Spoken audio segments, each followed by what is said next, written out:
talk about how can you delete account on your NovelToon app. We're going to figure out the solution on how you can do that in your app. So you just follow this ways, then it's going to work with you.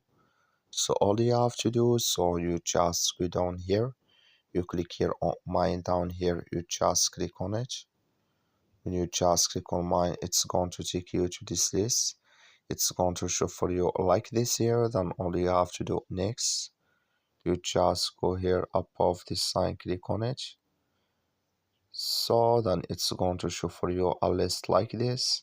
Click here on account and security, you just click on it here.